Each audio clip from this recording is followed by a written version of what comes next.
Madame, Monsieur, bonsoir. Cotonou a abrité, il y a de cela quelques jours, du 24 au 28 novembre 2010, le premier salon international de l'agriculture, de l'élevage et de la pêche, SIAGREP, la Révolution verte.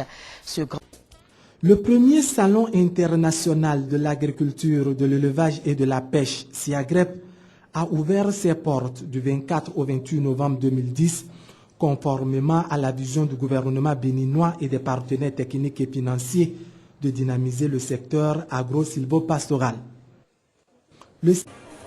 Cela va sans dire qu'il s'agit de faire connaître le savoir-faire des différents pays participants afin de créer les conditions d'une croissance économique et d'un développement durable par une meilleure commercialisation des produits agro-silvopastoraux. Cet événement a été organisé parce qu'il est temps que nous sachions que dans notre pays, nous produisons des choses.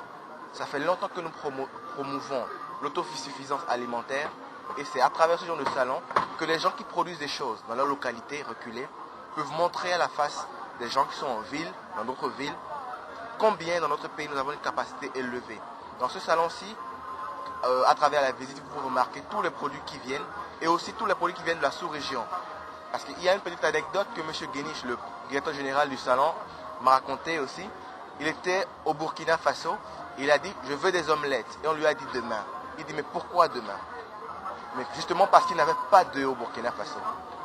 Mais si les gens du Burkina Faso savaient qu'au Bénin nous avions beaucoup d'œufs à leur vendre, ce serait assez bénéfique. C'est ça l'objectif de ce salon-là. Promouvoir les relations d'affaires, les échanges entre les différents pays de l'UEMOA.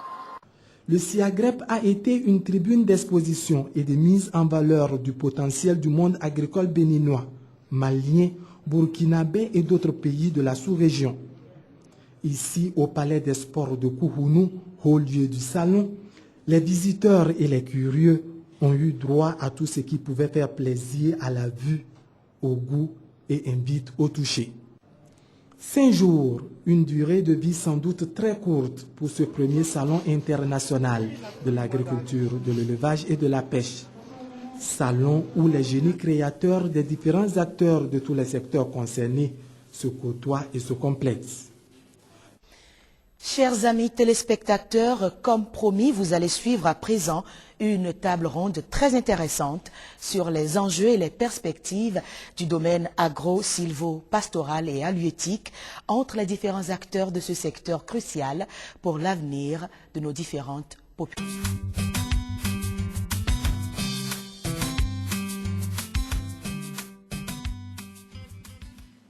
Madame, Monsieur, bonsoir. L'émission de ce soir porte sur le Salon international de l'agriculture, de l'élevage et de la pêche.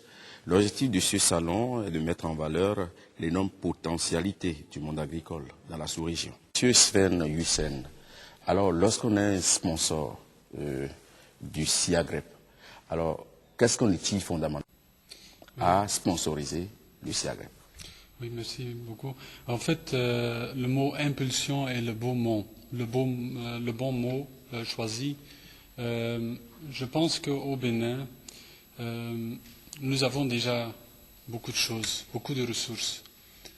Mon expérience ici au Bénin dit qu'il y a pas mal de ressources humaines, pas mal de ressources matérielles, des ressources financières, des ressources naturelles, des ressources technologiques. Mais il ne suffit pas de seulement se focaliser sur des ressources sans les mettre en contact. Et je pense que ça, c'est le plus grand défi pour le Bénin, c'est en fait de partir de l'existant. Un événement comme le SIAGREP nous donne une opportunité pour mettre des acteurs ensemble, soit des consommateurs avec des transformateurs, ou bien des transformateurs avec les producteurs. Mais je pense qu'il reste encore un grand travail à faire au Bénin pour créer encore plus d'articulation de différentes filières agricoles et créer plus en fait d'écoulement des différents... La question suivante va s'adresser aux 3 autres invités, mais je vais commencer d'abord par M.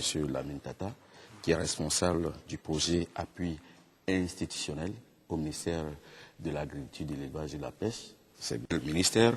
En quoi donc ce salon peut-il contribuer au développement du secteur agricole. Merci. Dans le cadre de notre renforcement des capacités organisationnelles, techniques et administratives du ministère de l'Agriculture, de l'Élevage et de la Pêche, pour qu'il puisse assumer ses fonctions régaliennes et ses fonctions de facilitation auprès des acteurs des filières agricoles, il nous est apparu important d'accompagner ce ministère pour organiser ce SIAGREP qui est une vitrine au service des acteurs de la promotion des filières agricoles du ministère du Commerce pour aller dans le sens de l'organisation d'un événement important au profit des acteurs agricoles, mais qui se passe dans le cadre d'un partenariat public-privé. Comment faire aujourd'hui pour que, à la limite, l'assistance, à la limite paternaliste, apportée au monde agricole, comme on l'a connu, ou même qu'on continue d'abord de connaître dans un certain nombre de secteurs, devra faire place à un véritable partenariat, justement. Des citoyens béninois, des citoyennes béninois, des entrepreneurs. L'erreur que nous avons faite dans le passé, c'est toujours de regarder une coopération ou une autre entité pour venir apporter la solution. La solution se trouve sur le terrain même.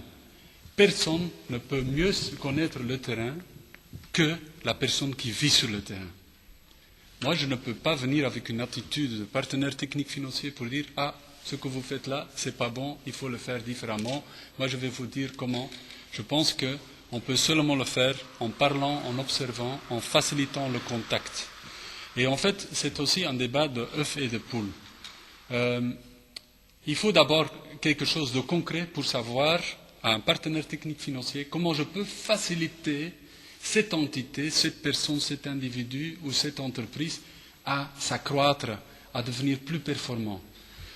Ça, c'est le rôle de la coopération. Ce n'est pas nécessairement de venir seul avec les ressources financières, mais de d'abord voir comment on peut améliorer une situation, comment on peut améliorer l'environnement dans lequel travaillent les gens.